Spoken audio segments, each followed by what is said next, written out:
So small details here at the ATX 2023 remodel for CS Renovation.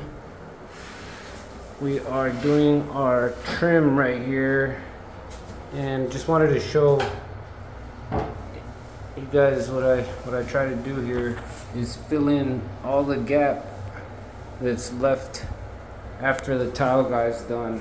I did the same over here, and especially right there, I made sure that behind that trim there's no gaps underneath, and behind that tile, underneath that tile and around it, I made sure that there's no gaps. I filled in with some of the quick ready from Home Depot. It's made for these kinds of areas, I guess, for where there's water, there's possible water penetration. And back here I just used some of the grout that we used for the rest of the floor, and filled in a little bit of caulking with a little bit of caulking after the grout was finished, after I finished what I had. But yeah, I'll do the same all around here, and I'll make sure, I guess this area is not too critical, but you never know, a little leak or something from the toilet.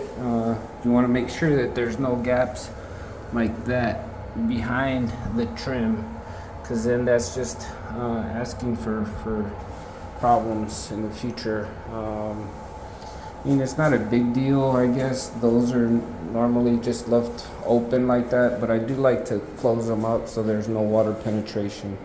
The water will just tend to want to stay out on the floor, where you can mop it up and pick it up a little bit easier than once it's back there. You won't get to it unless you take off the trim.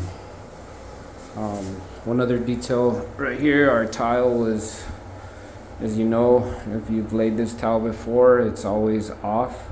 It's not perfectly flat. So what I had to do to make it look good was cope these, or I don't know if you call coping, but I just took off a little bit underneath where the tile's gonna land. That way I end up with a nice flush look, which is what I want. Something tight that I can just use some clear and have a nice tight seam underneath this trim.